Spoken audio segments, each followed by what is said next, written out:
E aí, pessoal dos primeiros anos, beleza? Tudo tranquilo, tudo na paz? Olha só, a aula de hoje, gente, nós vamos falar um pouquinho sobre a expansão marítima e comercial europeia, certo? Outra coisa que eu quero combinar com vocês, é fundamental que vocês continuem fazendo essas atividades, certo? Sobretudo agora, a gente não sabe o que é que vai acontecer nos próximos meses, talvez haja um regresso, mas essas atividades valerão inclusive nota de vocês e presença de vocês, beleza? Então, para que não seja necessário pagar depois, seria muito importante que vocês fizessem todas essas atividades, ok? Meu canal no YouTube continuará com as mesmas aulas, só é você ter acesso a ela, depois terá a atividade semanal da gente, ok? Então a gente vai sempre fazer essas atividades e também a presença de vocês. Quem fizer a atividade eventualmente ganha também a presença. É como se fosse a sala de aula, vocês sabem disso, na aula remota. Tá certo? Beleza? Tranquilo? Então vamos começar a aula. Olha só, a expansão marítima europeia começa no século XV. Século XV, só para lembrar, começa a partir de 1401 e estende-se até 1500. Só para ter uma ideia do século XV. Lembrando que nas últimas aulas a gente falava do final, do declínio do sistema feudal. Só para lembrar, o sistema feudal não tem uma data base, gente, para o declínio dele. Assim como não tem. Nós usamos algumas datas da história tradicional, como a queda de Roma, em 476, ou a tomada de Constantinopla, em 1353, enfim. Nós temos várias datas bases, como o fim da chamada Idade Moderna, que seria com a queda da Bastilha, posterior Revolução Francesa, de 1789, mas você não tem uma data base para isso. Então vamos lá. Expansão marítima e comercial europeia, conceito básico. O que foi a expansão marítima e comercial europeia? Depois tinha uma atividade sobre isso. Também chamada de grandes navegações, foi o quê? Foi um movimento que ocorreu aonde? Europa, a partir do século XV, tá? Quando os países europeus, liderados por Portugal e Espanha, lançaram-se nas conquistas dos mares. Então, só para lembrar, data base, século XV. Entre os anos de 1401 a 1500 é quando você tem, na Europa, o início da chamada expansão marítima e comercial europeia. Países europeus que lideraram, melhor dizendo, a essa expansão foram os portugueses e os espanhóis, beleza? Causas da expansão, observem só. Primeira causa da expansão, catequese. A Igreja Católica desejava conquistar novos fiéis. Pelas perdas na Europa, que nós vamos ver isso em aulas daqui para o final do ano. A Igreja ela vai perder uma série de adeptos por conta da reforma religiosa e a própria contestação do mundo europeu em relação à Igreja Católica, tá? Então, catequese, a Igreja queria novos fiéis. Esses novos fiéis seriam, claro, esses povos desse continente recém-descoberto pelos europeus. Lembrando que a história de descoberta não existe, né, gente? A gente já conversou sobre isso. Ninguém pode descobrir algo que já tem dono, né? Mas para o europeu que não conhecia as terras, para ele cria-se esse imaginário da descoberta, né? Para eles. Então, a Igreja Católica ela deseja conquistar novos fiéis, que vão ser justamente esses povos indígenas. Tecnologias. Alguns inventos vão proporcionar também a facilidade de navegação no chamado Mar Tenebroso, no chamado Atlântico, que era chamado assim. Quais são esses instrumentos? A bússola, instrumento de origem chinesa, muito importante para a época, uma agulha magnética que sempre aponta para o norte. O astrolábio, um instrumento de origem árabe, que mapeia os céus, né? Se tiver uma visibilidade muito boa à noite, isso é comum. Então você vai se guiar pelas estrelas, né, pelas constelações. Lembrando, gente, que se a Terra fosse plana isso não seria possível. Então, só para tirar a onda aí do pessoal que defende essa teoria, né, que já chega a quase 7 milhões de pessoas no Brasil, isso é ridículo, mas enfim. E a caravela. O que é uma caravela? Nada mais é do que um barco à vela. Um barco impulsionado pela força dos ventos, certo? Então, instrumentos da época que foram fundamentais. Bússola, astrolábio, caravela. Depois vai ter uma invenção portuguesa chamada vela triangular, o quadrante, a pólvora, porque esse pessoal vai conquistar, ele não vai descobrir. Então você leva armas para enfrentar esses povos, né? vai haver pilhagem, é interessante que se diga isso é em nome da igreja, de Deus, da fé, mas tem a pilhagem, então você rouba, você pega as riquezas e leva para o seu país, a extração. As famosas especiarias, é outra causa também. O que eram especiarias? Temperos como cravo, canela, pimenta do rei, que custavam muito caro na Europa. Para você ter uma ideia, uma viagem dessa, se você fizesse uma viagem às Índias, pela terra, isso seria quase impossível nessa época, por conta de uma série de fatores. Entre os fatores, nós temos a tomada de Constantinopla pelos turcos, o monopólio genovês-veneziano, que fazia com que o mar Mediterrâneo, que sempre foi a rota conhecida pela Europa, ficasse inviável ou muito cara. Então o que eles fizeram? Resolveram contornar via oceano essa rota, indo pelo Oceano Atlântico. Tá? Então, uma viagem dessa, como eu falei anteriormente, dava um lucro mais ou menos de 5.000%. Era como se você ganhasse um prêmio na loteria. Então era muita grana, muito dinheiro. Vamos olhar os motivos. Motivos que levaram às grandes navegações. Primeiro, falta de alimento. Vocês lembram que havia um declínio da sociedade feudal da época. Houve fome, miséria, proliferação de doenças como a peste bubônica. Né? Então surgiu uma série de fatores que foram principais motivos para que os homens se lançassem para outro local, no caso, via Oceano Atlântico. Né? Então, falta de alimento, eles acabaram saindo. Produção artesanal das cidades era alta e não encontrava consumidores na zona rural. Falta de moedas, encarecimento das especiarias e a conversão ao cristianismo, que cada vez mais vai fazer esses homens saírem. Então, o cristianismo aí, com suas ideias, tudo mais. É interessante dizer, eu sempre costumo dizer que o cristianismo é uma religião, Cristo é outro. Né?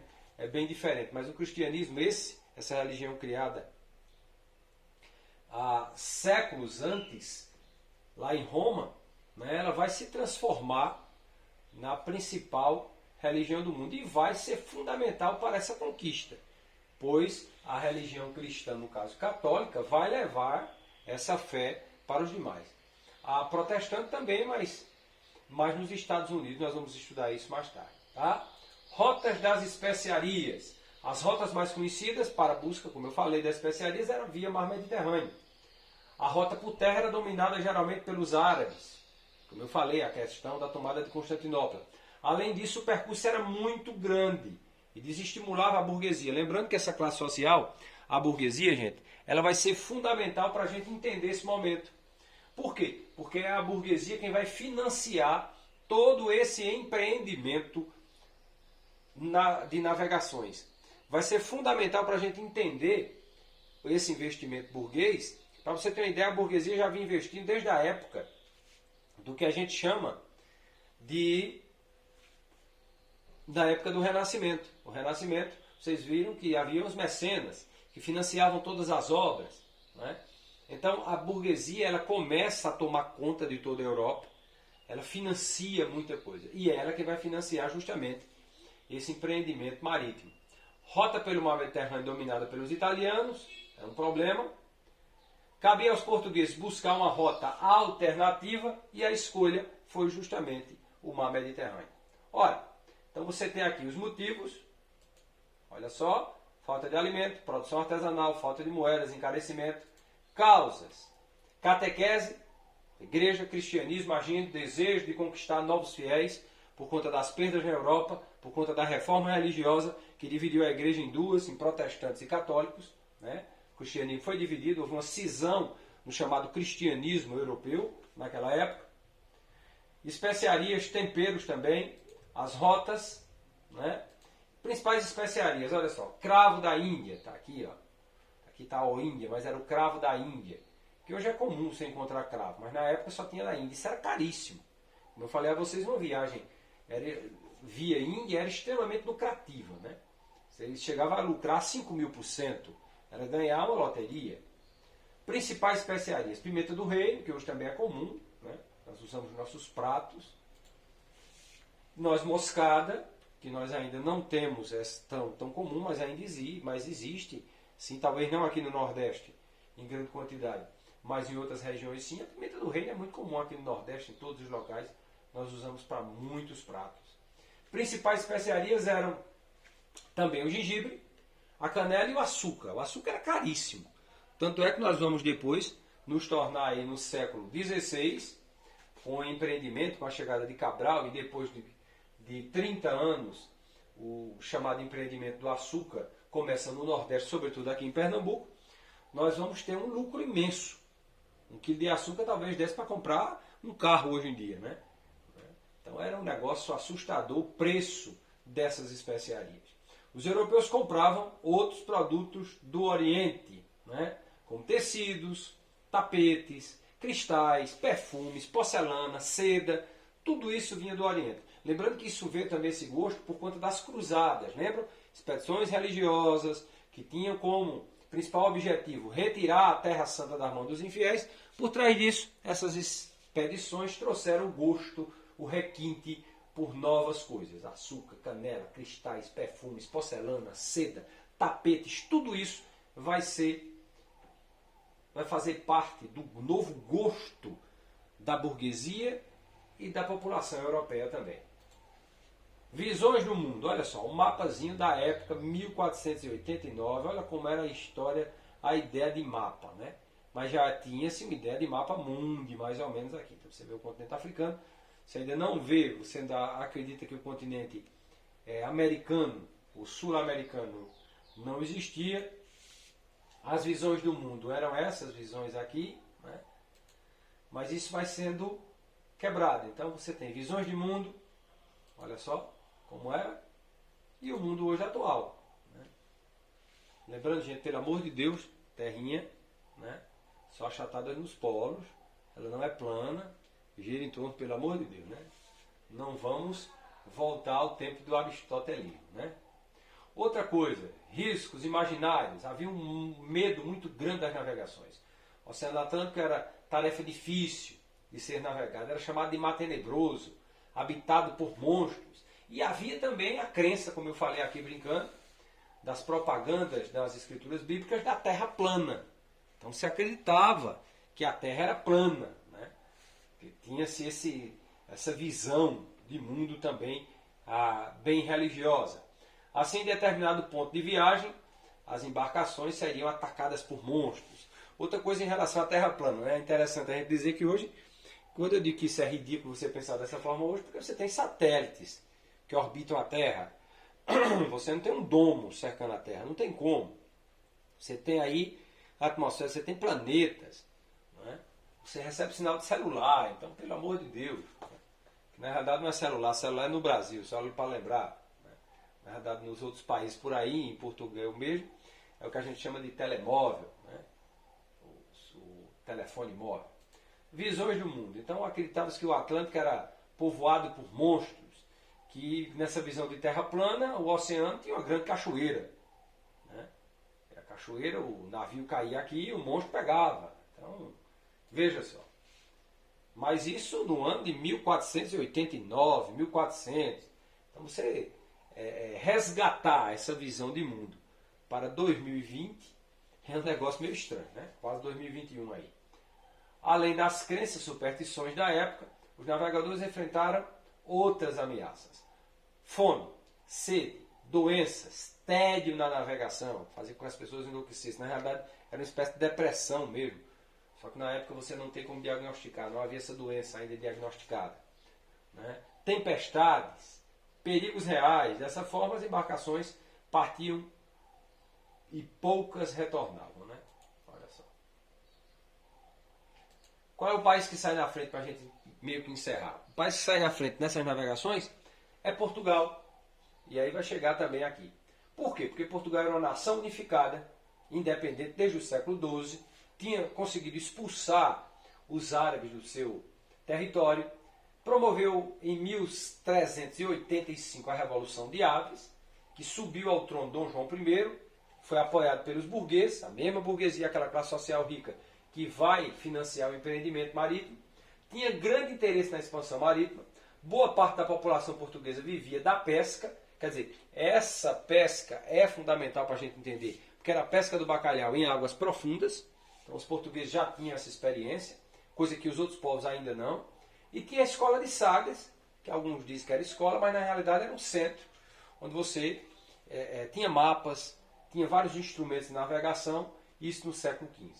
E a localização, sim, privilegiada em relação ao Atlântico, Portugal tinha. Então Portugal era unificado, tinha conseguido sua independência, tinha passado pela Revolução de Aves. Isso quer dizer o quê? Que agora ele tinha um reino fixo, tem uma estabilidade política em Portugal, isso é muito importante, porque Portugal, a partir da estabilidade política, vai poder financiar. Então o reino financia, graças ao apoio da burguesia, e a população também gostava de pesca, e a população também agora tinha a escola de Sagres e tinha uma localização privilegiada em relação ao Atlântico. Tá? Principais navegadores aqui eu tenho Bartolomeu Dias, né? Que é o cara que vai cruzar o Cabo das Tormentas, que fica no sul da África, Vasco da Gama, e o Pedro Álvares Cabral, que acaba chegando aqui ao Brasil, né, antes de seguir para a Índia. Na realidade ele já conhecia, já sabia das terras, não foi por acaso que ele veio para cá. É outra ideia. Então, esses caras eles vão cruzar, olha aqui, observem no mapa, o Bartolomeu Dias, o Cabo da Tormenta, que vai virar Cabo da Boa Esperança aqui. E Cabral vai sair daqui, olha só Portugal aqui, e vem para cá, Porto Seguro, e depois ele vai, contorna e vai chegar até a Índia. Tá? É uma viagem longa, mas já sabia da existência das terras, daquela teoria do acaso colocada por terra, justamente por conta também dos tratados, sobretudo do Tratado de Tordesilhas. Beleza, gente? Próxima aula a gente continua falando disso, vai ter uma atividadezinha aí em torno de 3 a 4 questõezinhas, que eu devo colocar no grupo de vocês no WhatsApp, tá? E guardem essas atividades. Eu posso precisar delas a qualquer momento para vocês fotografarem das primeiras até. Legal? Façam, saúde, cheiro no coração de vocês.